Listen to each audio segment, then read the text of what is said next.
911, what's your emergency?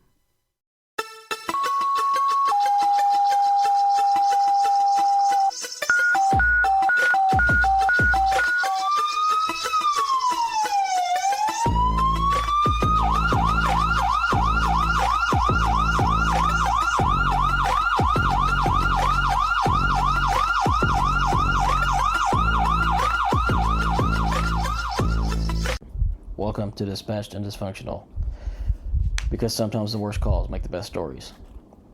Disclaimer: the following content is graphic, emotional, and includes dark humor that may not be suitable for all listeners. Discretion is advised.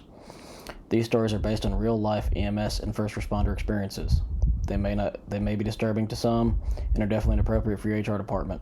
Any medical discussion is personal experience, not protocol. Follow your local guidelines, and when in doubt, call med control. Use your damn brain. If you're struggling, don't do it alone. Talk to someone, a coworker, a friend, a therapist, or reach out to me. Need help right now? Text or call 988 or visit 988lifeline.org. You ever notice how people always say bad things come in threes? And how in this job, it's not superstition, it's math?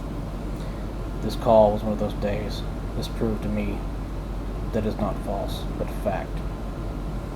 We were just trying to grab lunch. Two basics on an EMT basic truck, BLS, private EMS, no backup in sight, running on fumes, gas station coffee, because we decided to pick up a 48. What a wonderful fucking idea. It was spring, one of those days where the sun tricks you into thinking life's normal. Dispatch decided to tone us out for a wellness check, and I remember thinking, cool, probably Granny fell down, someone got to answer their phone, someone's worried, not a big deal. Easy lunch interruption, and out, paperwork, I get to finally eat my fucking burrito. Nope. This one stuck with me like that smell that never leaves your nose. And like everything in EMS, it started simple and ended insane. We pull up to this little single-story house, springtime in full bloom, birds chirping, smells like grass that's just been cut, blooming azaleas. The sun's out, it's warm. It's the kind of day where you'd rather be anywhere else other than sweating in a uniform. And honestly, part of me was thinking about my lunch the whole way there. Wonder if it'd still be hot when I get back to the truck. Because that's how it works in EMS. You roll into calls, life and death on the line. Your brain is still screaming, "Put my burrito." I knock on the door, no answer. We knock again, walk around the house, check the windows. Grass is high, mail's piled up, and then that smell hits us. Not just a smell, that smell. What sticks out is this was downtown. And this is the kind of smell that makes your gut twist before your brain even figures out what's happening. It's not like it's gas, it's not quite death, but close enough to both to make you want to step back. I remember thinking, please let it be garbage, please let it be garbage, just rotting in the kitchen, or old food in the fridge.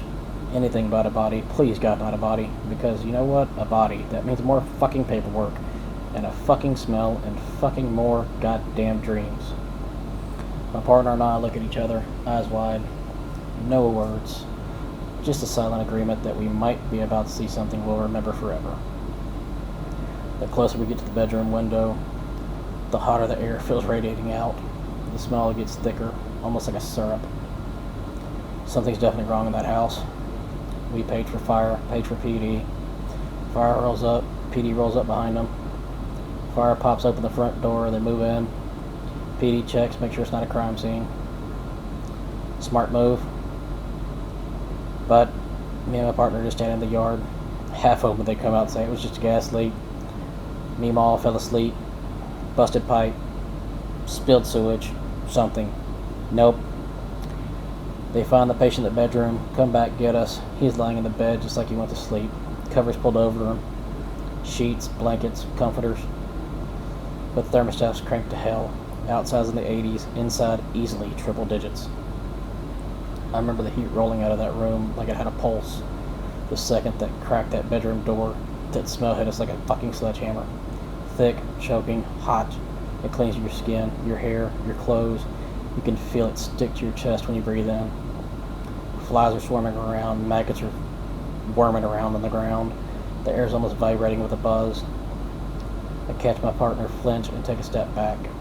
Me, my stomach does a full somersault. I mean doing full-on flips, a twist, a circuit of vomit swirling around. It's not even the sight that gets to you. It's the weight of that fucking smell. The heat and the decay so dense you can't think straight. And that's the thing nobody tells you about EMS. Sometimes it's not the blood or the gore or the violence. It's the smells. The smells that punches its way into your brain and sets up shop. Me and my partner lock eyes for a second, silently agreeing this is going to haunt us forever. And then we do what EMS always does. We step inside anyway, double check, verify, make sure he's dead, because that's the job. Even when your brain is screaming at you to run out, run away, even when you know you'll be smelling this for the next week, no matter how many showers you take. Call the coroner. He shows up. We assist bagging him, moving him to the front door, help with paperwork, trying not to gag, sweat's rolling down our backs. The smell's soaking into our uniforms like it has hands. I remember thinking, please don't let any of the drippings onto my boots, because if it happens, and it will, you might as well just throw the fucking boots away. Kept looking at my partner, trying to catch her eyes. She wouldn't look at me. She just kept staring at the body like she was checking out of reality. Just when we think we're almost done, the family decides to show up. Yeah, great timing, huh? 4 people, emotional, confused, crying. I cannot say I blame them. Can't say I wouldn't do the same. Already bracing for the sadness, the screaming, the wailing, the guilt, because that's how it always goes. Someone starts to sob, somebody else yells about doctors not caring, not wanting to check on them, and somebody inevitably asks if he's suffered. But grief's got flavors, and this one came with a side of rage, which I wish had my side of fries at this time. Out of nowhere, the only guy in the group storms in the hallway, holding a goddamn machete. Yeah, like fucking Rambo. Eyes wide, chest heavy, screaming, "You ain't taking my daddy!" And in my head, all I can think is, man, I don't get paid enough for this bullshit. Why the hell did I go to school for this bullshit? What was I thinking? Why did I do this? He starts pacing back and forth, waving the blade around, telling us he'll carry the body out himself, that we ain't touching his dad. Well, where are the cops at? Oh yeah, outside, doing their reports, because they didn't want us to be near the smell of the site. Lucky them. So it's me, my partner, a man with a machete standing between the door and us. My partner froze, eyes wide, breath shallow. I can feel the panic radiating off her like heat waves off the asphalt. I'm already calculating how to duck sideways if he lunges, push her out of the way. My pulse pounding so hard in my neck, it's almost dizzying. And I'm thinking, is this how I'm going to die? Over a wellness check? Damn, I do not think this is how it's going to go. Because when you picture dying in this job, it usually has some big trauma. Not a wellness check with a machete. And then she screams, my partner. She lets out a high-pitched scream like a fucking smoke detector going off. It was enough to bring PD and fire running back in. Yep, partner actually screaming made them run. It's quite funny. Cops tackle the guy with the machete. Machete starts clapping to the tile. Cuffs snap closed on his arms. And I'm standing there trying to catch my breath thinking, this is supposed to be a fucking wellness check. You think it'd be over? Nope. Rule of 3, remember?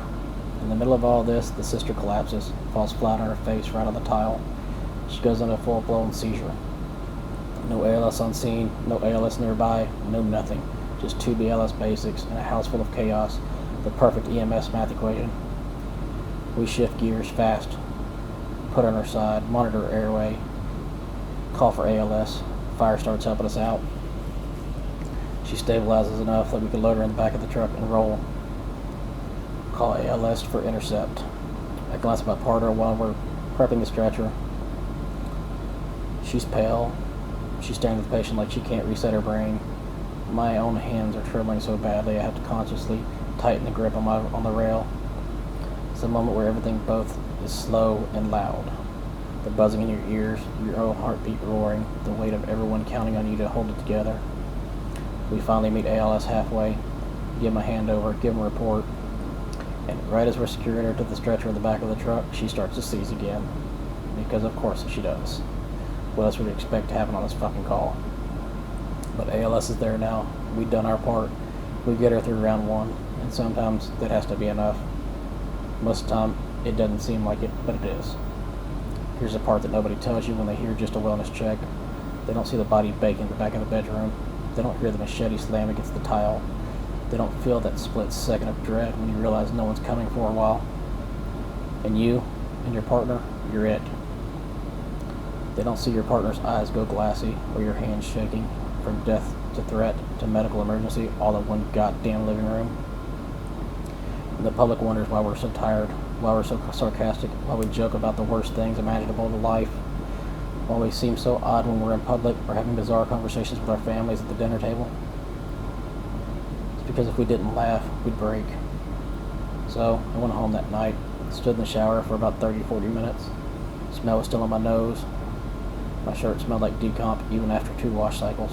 And my brain still replaying the machete hitting the floor, the sister's body jerking on the ground, and the look on my partner's face like her soul had just left and packed a bag.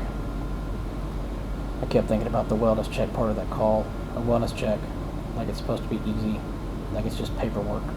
Like it's not the kind of call that can ruin your life or your partner or get you killed. I remember coming home, dropping my gear by the door, and my wife asking, "How was your day?" And I said, it was long, had a few calls, had an interesting wellness check, but an okay day. But just okay, busy. And that's the thing about this job. Sometimes the simplest calls are the ones that break you, the ones that seem to make the job unimaginable. These are the calls that make us different than normal people. These are the calls that teach us to keep an eye out for anything. We don't talk about this stuff enough, not the physical scenes, not the mental whiplash, because just a wellness check can turn your entire world inside out. BLS doesn't mean basic. It might to the registry, it might on paper, but in this job it don't mean shit. It means get up, go. It means you're the first one in, last one out, holding it together with duct tape and adrenaline, while the rest of the system scrambles to catch up to you. And sometimes the duct tape just rips. That's why I'm talking about it, right here, right now, because silence keeps us safe. It doesn't keep us safe. It kills us slowly from the inside. So talk, debrief, vent, cry if you need to. And if you got a partner freezing in the middle of chaos, don't judge them, check on them. Because the calls that don't make the news are often the ones that leave the biggest scars. Thanks for listening. This is just a wellness check. Just a wellness check with a gas leak, a corpse, a machete, and a seizure. The rule of 3 is real, and sometimes it tries to break you. If you got a story like this, share it. You're not carrying the job alone. This is Dispatched Dysfunctional, and sometimes the worst calls make the best stories. Stay safe out there. Stay safe out there. And check your 6. Check your partner 6. Hell, check everyone else's on scene 6. Even on a wellness check or a call that seems like it's nothing at all. Especially the ones who say they're fine. Again, need support right now? Text or call 988 or visit 988lifeline.org. You're not alone. Not in this job. Not in this fight. Want to share your story or connect? Visit critical-run.com or message the Facebook page Dispatched Dysfunctional. We're building this for you, for them, for all of us.